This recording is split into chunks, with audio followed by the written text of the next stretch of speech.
Hey, good evening. What is up? This is the Leafs Convo, playoff convo for Oak Ridge Ford in London, Ontario, oakridgeford.com. I'm hearing that there are going to be price increases on all model lines within the Ford umbrella in May. You got to get at me in the next week and a bit. If you want to save some money on a vehicle, you can at 0%, low interest rates. I am your guy, F-150 Escape Explorer. Call me at Norman Oak Ridge Ford. When you support our sponsor, you support the podcast. Well, Mike, how about it? 6-2 Leafs win the opener over the Senators at Scotiabank Arena. The place was packed.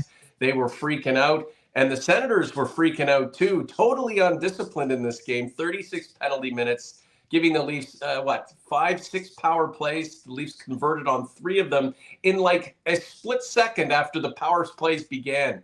Not very, not Leaf-like when it comes to the power play of late, but we'll certainly take it. 6-2 the final. Anthony Stolarz played a fantastic game.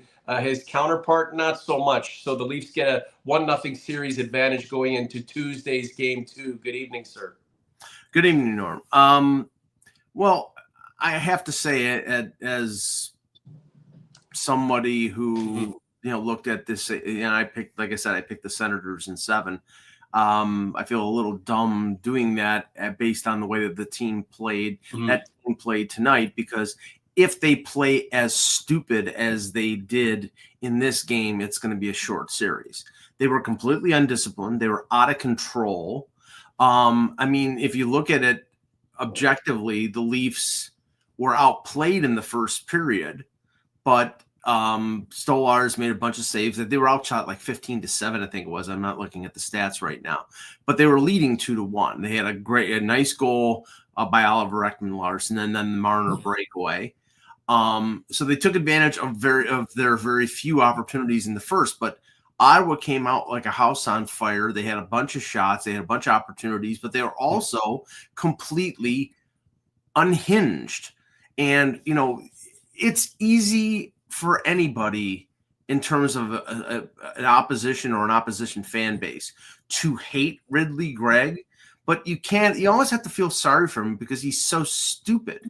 He played a ridiculously bad, undisciplined, moronic game, and he wasn't alone. There were, Stützle took a penalty. There were, every opportunity they got, there was cross checks, and just dumb. At a certain point, I think Travis Green wanted to throw up behind the bench because they were completely out of control. And if they keep doing that and the Leafs power play keeps producing, this will be a very short series.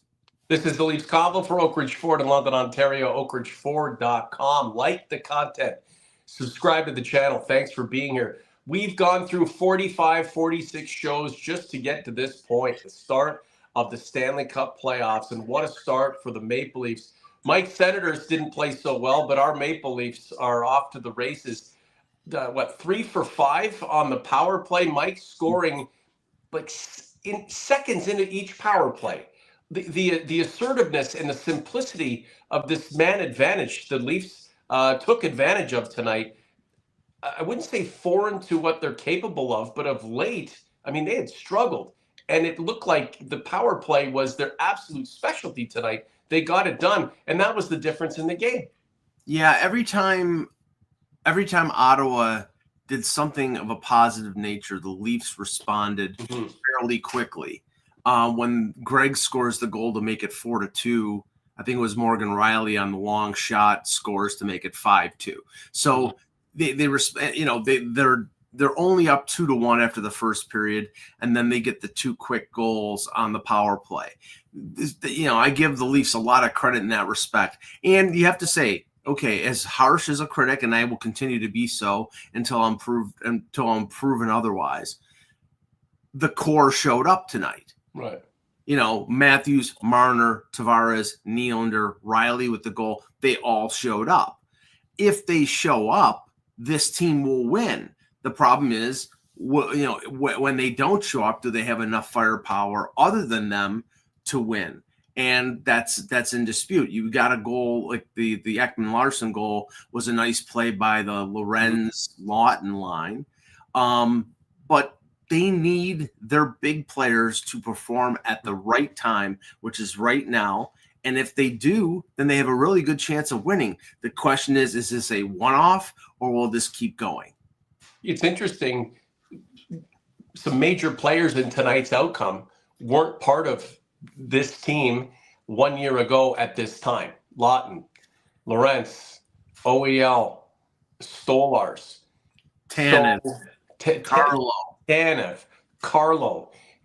the guys we know and we're expecting to do well because they have to do well, did well tonight. But all of those players who were on other teams succeeding were able to contribute and do their part to help this team further its cause. A nice win, Mike. At 6-2, yeah. You might consider the Senators to have outplayed the Leafs, but the stupidity of their actions denigrated and detracted from some of the positive movement they were able to come up with, albeit in very short supply. It's interesting. You know, we were talking about how the Leafs need to be tough going into the series, not necessarily throwing fisticuffs and taking stupid penalties. We'll leave that to the Senators, at least through game one. But they didn't necessarily back down. They were smart. They pulled away. Austin Matthews wasn't smiling. Right. They were not engaging at the times they knew the Senators were going overboard. And then late in the game, you know, when it was just garbage seconds and the Senators wanted to get some flesh, the Leafs were up for it. At that point, it really didn't mean a hell of a lot. However, it did to the degree where you're telling the Senators, hey, we're going to play our game. We have our own agenda. But when we can, we will mix it up with you. Well, I mean, it's playoff hockey 101. Right. And at a certain point in the game, when the game is, if you take, for example, the Winnipeg St. Louis game, when I think it was Adam Lowry scored the empty netter and it was 5-3 with about a minute left to go. St. Louis jumped every Winnipeg Jet player. You know, let's inflict some pain. Let's send a message for game two, that whole thing. Okay. It would be one thing if the Senators were down 6-2 and they decided to do what they did at the end of the game, which, you know, everybody has to expect that. They were doing that in the second period. That's how dumb they were. And that's what I'm saying. It's like, now, okay, I would have to think that there will be an adjustment in game two, that there'll be a little more self-control on the part of the Ottawa Senators, that they won't be as balls out as they were and just completely undisciplined. If they don't, the Leafs are going to have a fairly easy path to going up 2-0, going back to Ottawa. You have to expect the adjustment. The Leafs took advantage of their opportunities. They have to continue to do so. They got a good outing out of Stolars. They're going to need more of those. If this was a winning formula, but they took advantage of the idiocy of their opponent. Will their opponent continue to be idiots? Were we not expecting the Senators to be running around? No. Why weren't you? Not to this extent, Norm. I mean, you expected them to be physical. You expected them to be physical against particular players. Marner. They are a younger team. Right. They are the underdog in this series. The organization hasn't beaten the Leafs in a playoff series dating back God knows how long, 100 years ago. The ironic thing is they scratched Nick Cousins, who's one of the guys who you would expect to be the undisciplined guy, and even then they were still undisciplined. Why couldn't they control themselves? Do you think Travis Green gave them the nod to be a bunch of pests and try to get the Leafs off of their game? Do you think that was the mandate before puck drop? He said during the TV timeout when he was interviewed, and unfortunately in Buffalo, I get to only watch the CBC broadcast in standard def. So if I want to be in the 21st century and actually watch it in high def, I have to watch the ESPN broadcast. That's got to be like that's got to be rough compared to the Canadian broadcast. Oh, I know it's terrible. I hate it, but it's like the international broadcast when the baseball playoffs. I go during the intermissions. I flip to the CBC broadcast. But right. my point was that Travis Green was interviewed during the TV timeout by John Buccigross and Kevin Weeks, And he said, how do you like your start? This was in the middle of the first period. He says, love it, aggressive. That's what do you want your team to be? Aggressive. So that was okay. There's aggressive and there's psychotic, and they were psychotic. They were stupid. And I can't go too far right. in terms of describing this, because they cost themselves a chance of being competitive in game one. Had they not taken all these penalties, maybe it's a 3-2 game and the Leafs still win. They cost themselves a chance. And hey, if you're a Leaf fan, you're saying keep being stupid, please. Okay, they lost the game 6-2, but through 56 hits, 56 hits, 56 moments of physicality, some heavier than others. If they continue to hit like this and drive the net to the extent where, they could potentially take out one of the Leafs goaltenders, most likely Stolarz, is this not part of the mission being accomplished? Like, there's no way the Senators thought they were just going to mano-a-mano outskill the Maple Leafs.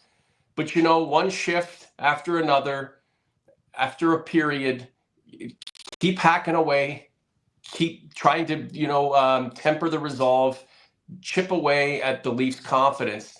And, even in a 3-1 series, the Senators could still be in it. Remember, the Leafs haven't proven they can overcome anything, really. So, no. I mean, there's the psychological aspect of what went on tonight. And for us to look at the Leafs and say, well, they were dynastic or dynamic on the power play. Mm-hmm. And they won the game with a great goaltending effort and just about everybody chipping in. And we're all poo-pooing on the Senators. But there's no way that Travis Green is just going to scold all of his guys and say they're all a bunch of shitty players and have no shot at winning this series. Well, they did take some flesh in game one, Mike. And that's got to account for something. Well, if they want to win a war of attrition, if that's their plan, maybe they can win that. Maybe they can hurt somebody on the Leafs that's a key player, and then you're taking a chunk out of them, and if that's your plan, fine. I don't think that was actually the plan. I think all teams want to inflict some punishment on their opposition. All of them do. That if you don't think that that's the case, then you don't understand hockey, and don't understand playoff hockey. But right. They were not just going out and hitting people. When Dylan Cousins at the bench in his first playoff game at the bench when there was a line change is cross-checking John Tavares 1, 2, 3, 4 times in the back, then that was maybe purposeful. Not just that incident, but that was their plan. But I think they took it too far, and it's one thing to after the whistle, give a shove. And the Leafs gave back a little bit, guys like Max Domi, guys like Benoit labeled Dylan Cousins.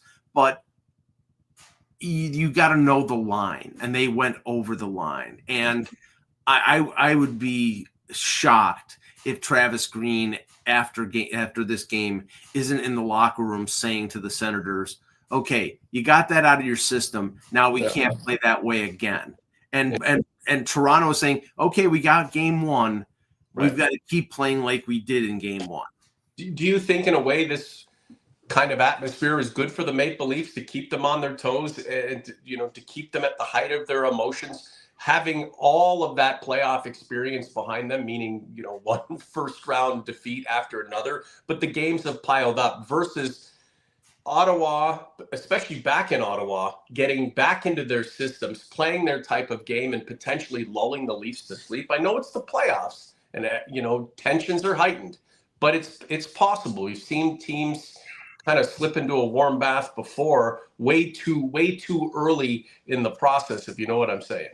This game was much more important for Toronto to get off to a good start and have positivity than it was.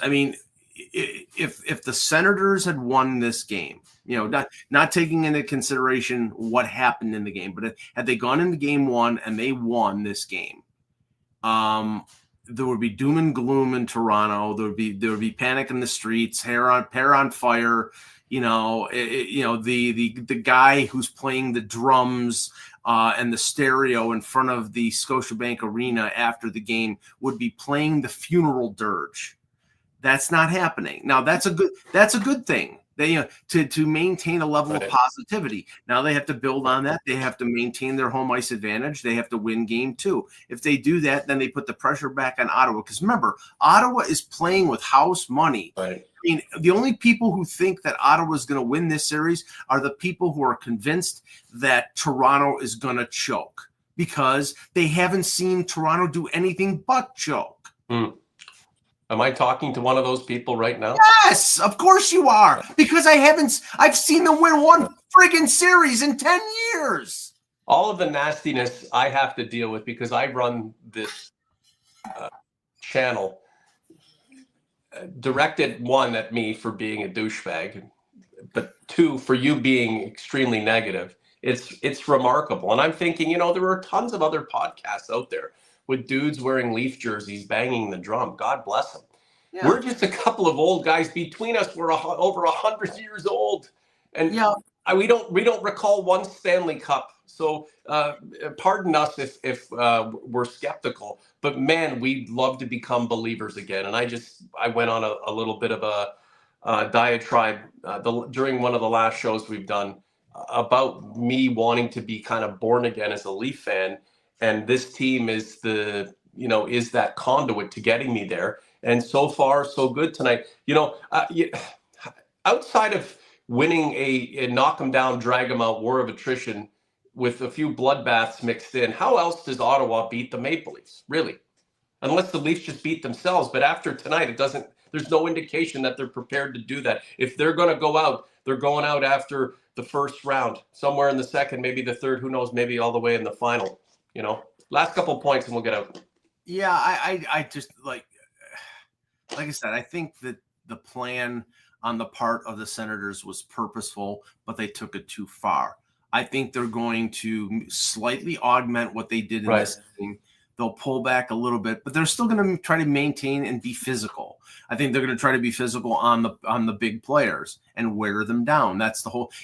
Brady Tkachuk is clearly not playing at 100%, but he's still going to be a physical presence. And he was. And he was, but he's not completely healthy. So I mean that's an advantage Toronto. But Tim Stützle, as somebody pointed out in the chat, I think he had 10 hits. That's not Tim Stützle. That's not what he does. He's supposed to be a scorer, not he's not a third line grinder.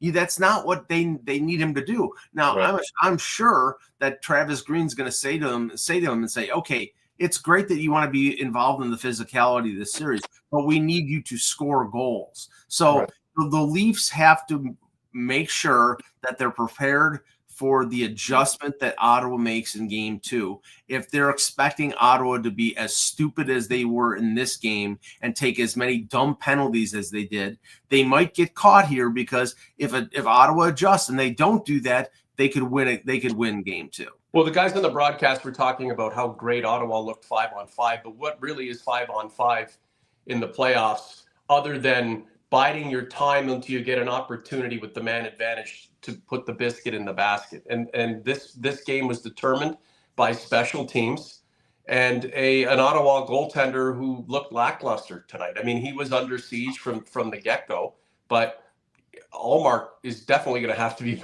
better, or he's going to get the hook.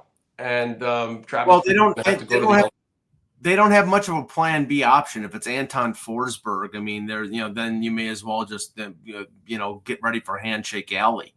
It's got to be Ullmark. Now, I think I saw the stat that Ullmark in 6 of his 10 playoff starts has given up 6 goals or more, or something. I mean, I may be slightly off, but it was some number like that. And if that's the case, this is the Ullmark that we didn't see in Boston, the Vezina Ullmark, and it's the Ullmark that we saw in Buffalo, where he was an okay guy. I mean, granted, it helps to play behind a Boston defense with Patrice Bergeron and Brad Marchand and the defense that they have with McAvoy and Carlo. It's another thing to play behind a defense with Shabbat and Sanderson, who are two good defensemen, and then it drops off to Artem Zub and the rest of their blue line. So the Leafs need to take advantage of a lineup that is not as good as theirs, but again, I caution they could still lose this series if they take it for granted.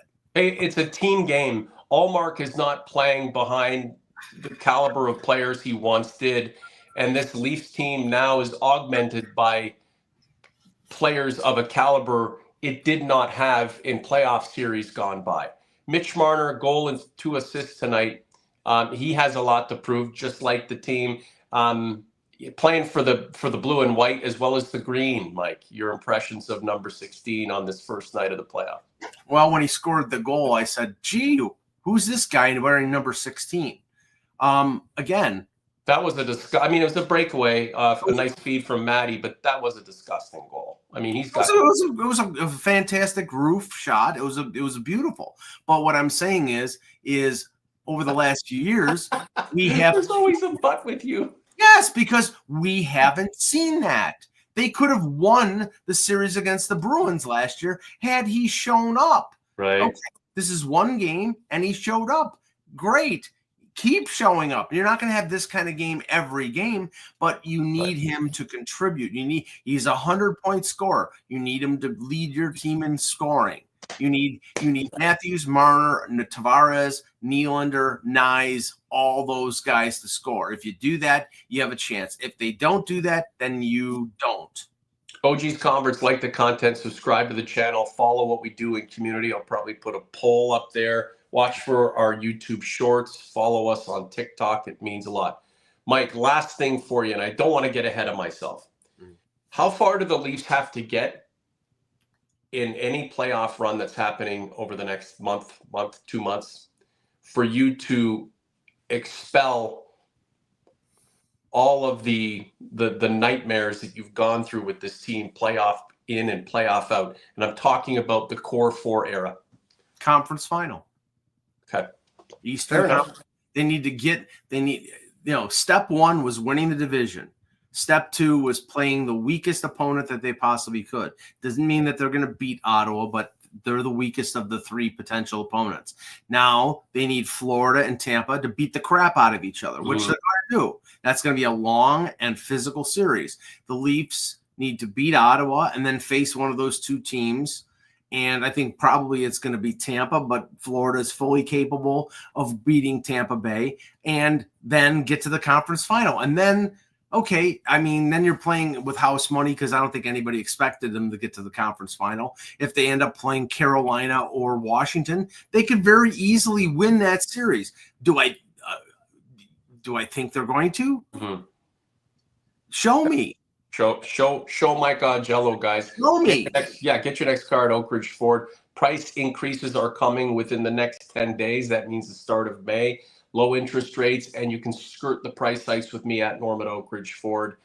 You get your content from me when it comes to the Maple Leafs. Why not get your next vehicle? The Leafs, I want to see more of the same from them in Game 2. I'm expecting a bit of a different approach from the Ottawa Senators, and I'm sure you concur. Yes, there's going to be an adjustment. You would expect that Allmark is going to bounce back and have a better game, but the Leafs are hoping that this is what they see from Ottawa. If this is what they see and they continue to go down the road that they're going down, they'll win this series. But I would think that there's going to be some changes in Game 2. Okay, Mike, thanks so much for your insight. OG's Conference, enjoy your night. Enjoy the Stanley Cup playoffs. They are on Game 2 on Tuesday night, and Mike and I will plan for another collaboration after Game 2. Will it be another Leafs win? Only time will tell. For Mr. A, I'm Mr. J. The Leafs Convo, playoff style, for Oak Ridge Ford is out.